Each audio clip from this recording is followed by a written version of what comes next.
फिर से बोलिए आप। अजय कुमार रवि मेरा नाम हुआ। अशोक अशोक कुमार से लिए हैं 96 लाख रुपया। कब से लेके बैठे हैं पैसा? 1.5 साल से हम लिए हुए हैं। आज क्या तारीख है? 6 जुलाई है आज। 6 जुलाई है। कब पैसा दीजिएगा हमको? हम दे देंगे, बहुत जल्दी दे देंगे इनको। जल्दी क्या होता है? सब क्लियर कर देंगे हम। अरे जल्दी क्या होता है बोलिए। है ना, सब क्लियर कर देंगे। नहीं जल्दी क्या होता है बोलिए, जल्दी बताइए हमको। जल्दी का मतलब क्या होता है? 1.5 साल से तो जल्दी करके हमको दिए ना पैसा। समय बताइए जल्दी से। अवसर नहीं होगा। कब दीजिएगा पैसा भाई? बहुत जल्दी हम दे देंगे। अरे 1 सप्ताह हमको दे देंगे, अगले सप्ताह हमको दे देंगे। फिर अभी फिर नेटवर्क वाला कहानी शुरू कर दिए क्या हम हाँ। 1 सप्ताह बोले सब पैसा करेंगे, अब 2 हफ्ता पहुंच गए। अब आज निकलते हैं तो कुछ होता रकम होता मेरा। क्या आज क्या चीज का काम चल रहा था? पैसा बढ़ रहा था वहाँ पे। अब क्या बोले आप, छोड़िए पूरा जाल बुनने का। सर देखिए ऐसा है कि वो मित्र के थ्रू वो जानता था और मुझसे मुलाकात हुई। कौन पूरा नाम? उनका नाम अजय राणा है, वो हजारीबाग में रहते हैं। उनसे मुलाकात हुई, वो बताएं हमको कि इस तरीके से एक संजय राम हैं, वो आपके कल्याण विभाग से बहुत सारा काम करवाते हैं और खुद भी उनके भाई साहब जो है वहाँ पे क्लर्क में हैं और वो लोग सारा काम करवाते हैं। गवर्नमेंट का जितना भी स्कीम आता है उस स्कीम में वो लोग पूरा सपोर्ट करके और आपको लोन वगैरह दिलवाएंगे। आपका पोल्ट्री का फार्म वगैरह है और आपका करीब हमारे पास अभी 200-300 ऐसे गांव के लोग हैं जो लोग फार्मिंग का काम करते हैं, तो सबको छोटा लोन भी वो लोग दिलवा देंगे और सब्सिडी मिलेगी, गवर्नमेंट देती है सब्सिडी। उसी चीज़ का झांसा दे करके जब मुलाकात मेरी हुई संजय राम से, उसने भी बिल्कुल यही बात बताई। उसने बताया कि इस तरीके से हम लोग करवाते हैं, 1 महीने में सारा काम हो जाएगा, आपको गाड़ियों पे सब्सिडी मिल जाएगी, लोन पे सब्सिडी मिल जाएगा, जितने भी लोग हैं आपके एरिया के सबको आप ले लीजिए, हम लोग करवा देंगे। तो पहले मैंने उनको एक केस दिया, फिर वो लगा ऐसा कि कुछ काम करेगा नहीं करेगा। 1-2 महीने बीत जाने के बाद मैंने 1-2 केस उसको और भी दिया, फिर बोला नहीं आप लोन का छोड़ दीजिए, आप गाड़ी वाला हमको देखिए, तुरंत गाड़ी वाला काम हो जाएगा।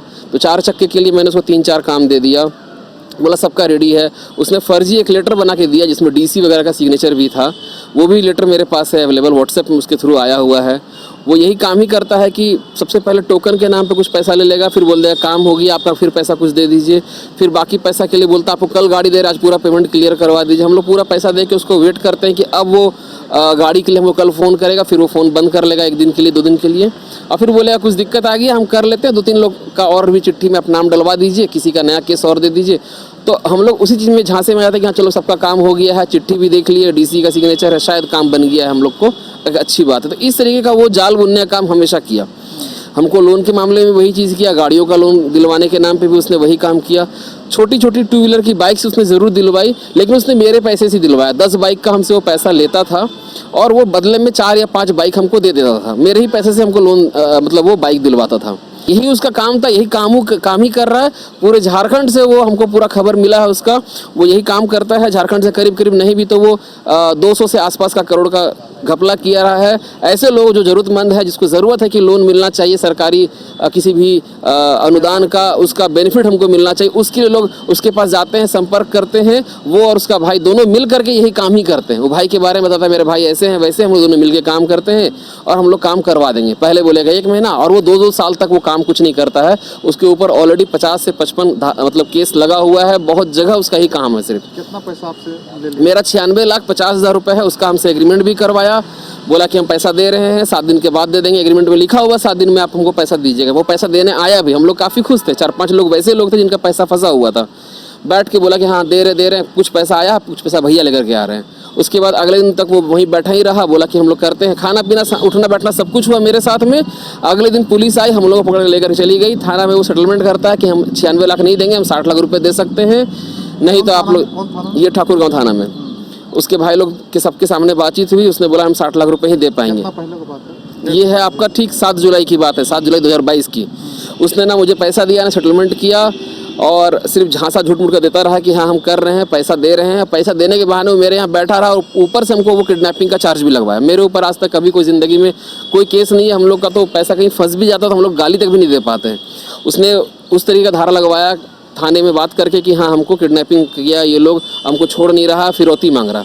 हम तो अपना ही पैसा उससे मांग रहे हैं। लोग मेरे वहाँ बैठे हुए हैं, आज एक नहीं तो कम से कम 40 गवाह ऐसे लोग होंगे जो लोग इस चीज़ को जान रहे पूरी सच्चाई को, और उसने ठग करके इस तरीके से किया, और अब वो बोलता है कि नहीं हम कुछ भी पैसा नहीं देंगे, आपका मेरा कोई हिसाब ही नहीं। फिर कहीं बोलता आपको हम ज़मीन दे दिए उतने पैसे का। तो हर तरह का बात वो गोल गोल गोल गोल घुमाते रहता है, झूठ सिर्फ झूठ बोलता रहता है। वो आराम से बैठा हुआ है, आज मैं टेंशन में हूँ, मेरी परेशानी बढ़ रही है, मेरे सर में दर्द हो जाता है, कभी लगता है कहीं ब्रेन हैमरेज न कर जाए उसकी इस तरीके की हरकत। क्योंकि मैं एक नॉर्मल मिडिल क्लास फैमिली का आदमी हूँ, मैंने पब्लिक से लेकर पैसा उसको दिया 96 लाख रुपए। पब्लिक मेरा माथा खा रही है, हम लोन ले करके उसका पैसा उस लोगों को भर रहे हैं, हम कैसे इस चीज़ को बर्दाश्त कर पाएंगे। वो अपने आराम से घर में बैठा है, उसके घर परिवार बहुत आराम से मस्ती में बैठे हुए, लेकिन वो 420 कभी छोड़ेगा नहीं, उसका काम ही यही उसका धंधा और यही उसका पैसा है। पत्नी ने पीछे से शिकायत किया है, उन्होंने ग्रामीण एसपी सर को भी लिख करके दिया, उन्होंने डीएसपी सर को भी लिख करके दिया है, उन्होंने बाकी और जगह भी हमारा केस में भी मुकदमा भी सब कुछ डला है, एग्रीमेंट की कॉपी लगी है। जज सर को भी मालूम पड़ गया, वरना इतना बड़ा केस लगने के बाद वो डिस्ट्रिक्ट से बेल नहीं हो पाता। हम लोगों का 2 महीने में डिस्ट्रिक्ट से ही बेल हो गया। सबको समझ में आया कि ये पूरा का पूरा जो मामला है जाल है, बुना हुआ जाल है सामने वाले का। पैसा मांगा गया और उल्टा केस 6 लोगों पर उसने 6 लोग बैठे हुए थे, उन्होंने बोला कि सब 6 लोग हैं जो हमको किडनैप करके लाए हैं, ऐसा उसने बोला। 6 लोग जो सब पढ़ने लिखने का कुछ लड़के हैं, सभी 6 लोग का पैसा लिया था क्या? 6 में से 4 लोगों का पैसा था उसके पास में, और हमने उनको बताया कि ये आ जाने वाला आज पैसा देगा, हम लोग को 5 लाख रुपए बोला है, वो आ रहा देने के लिए, तो आपको 1-1 लाख रुपए हम लोग दे देंगे। तो 5 वो लोग थे, उनको 1-1 लाख रुपए मिल जाता, उनका काम अपना चल जाता। लेकिन वो उल्टा ही केस हम लोग पे लगवा करके अंदर कर दिया, और आज भी मारने की धमकी देता है, बोलता है मरवा देंगे, कटवा देंगे। हम 10-10 हज़ार में लोग मेरे पास बैठे हैं, पुलिस प्रशासन कोर्ट कचहरी सब मेरा मुट्ठी में है। इतना केस होने के बाद भी हम आज घूम रहे हैं मार्केट में, तो कुछ तो मेरा सेटिंग होगा। वो तो ये बोलता है कि हम तो कोर्ट वकील जज सबको खरीद के बैठे हुए हैं। पब्लिक का पैसा लेता, लोग यही सोचते हैं कि शायद उसने खरीद लिया होगा, पब्लिक को जवाब मिल नहीं पाता ढंग का। सर मेरा नाम जावेद आलम है, ग्राम बाड़ू, थाना पिठौरिया, जिला रांची के निवासी। हम ये पिठौरिया में ही एक ऑटोमोबाइल सेक्टर का हीरो का शोरूम है, उसमें हम काम करते थे पिछले 10 साल से। तो लॉकडाउन से 1 साल पहले से वो लगभग मेरे शोरूम में आता था, 1-2 दिन गैप करके, कभी कभी प्रतिदिन वो आता था, 1-2 गाड़ी करके। वो संजय कुमार रवि और संजय राम दोनों एक ही आदमी हैं। वो वहाँ पे आता था और गाड़ी ले जाता था कैश पे। तो उसी तरह हमको इसी तरह संपर्क कर देगा, तो वो बोला कि जावेद जी सो आप यहाँ पे काम कर ही रहे हैं और इतने सारे लोगों को आप देख ही रहे हैं कि हम इतना बेनिफिट दिलवा रहे हैं, तो आप भी अपना, अगर वैसे कोई गरीब लोग हैं उनका पैसा उसा उठा के दीजिए ताकि उनका 2 पैसा बच जाए। तो इस तरह करके वो हमको प्रलोभन दिया। तो हम क्या किए, फिर अपने सर्किल में जो मेरे जान पहचान के आसपास के लोग थे उन लोग से हम संपर्क किए, संपर्क करके उसको हम 30 लाख पैसा दिए। 30 लाख पैसा दिए, उसके बाद वो हमको एक लिखित में एग्रीमेंट दिया, इकरारनामा किया, और मई में इकरारनामा किया और बोला कि ठीक है भैया, इस पर अगर बहुत लंबा टाइम वो खींच दिया था पहले से, तो मई में इकरारनामा करके बोला कि 1 महीना के अंदर हम आपको पैसा रिटर्न कर देंगे, काम नहीं होगा तो पैसा रिटर्न कर देंगे, और नहीं रिटर्न करेंगे तो उस पे वो हमको चेक भी दिया कि बोला इस चेक से आप पैसा को निकाल लीजिएगा। उसके बाद वो डेट भी ख़त्म हो गया, वो पैसा भी नहीं दिया, उल्टा जो है ना हमको बोलने लगा कि फिर हम उसको ज़्यादा रिजिट होने लगे कि नहीं अब बहुत टाइम हो गया, आप पैसा दीजिए हमको, या जो लोन है या गाड़ी उड़ी है वो सब दिलवाइए आप हमको। तो फिर वो उल्टा पुल्टा बोलने लगा कि ज़्यादा नौशो करोगे, तुम ज़्यादा परेशान करोगे तो तुमको मार देंगे, या फर्जी मुकदमा चला के तुमको जो है ना जेल भेज देंगे, तुम क्या समझ के रखे हुए, थाना पुलिस सब हम सब मेरे अंडर पे है, तुमको जब चाहेंगे तब उठवा देंगे। इस तरह से वो हमको धमकी देने लगा। तो उस धमकी से हम तो काफ़ी डर गए। फिर हम पता किए उसके बारे, तो पता चला कि नहीं, पहले भी वो पूर्व में भी कई एक आदमी को फर्जी मुकदमा बनवा के जेल भेज दिया है। और हम लोग को लगने लगा कि इसका कहीं ना कहीं उच्च अधिकारी लोग से भी संपर्क होगा, तभी तो ये जो जेन्युइन आदमी है उसके ऊपर भी फर्जी मुकदमा करवा के जेल भेज देता है। तो इसी तरह करके वो ठग के मेरे साथ धोखाधड़ी करके 30 लाख रुपये गबन कर लिया है।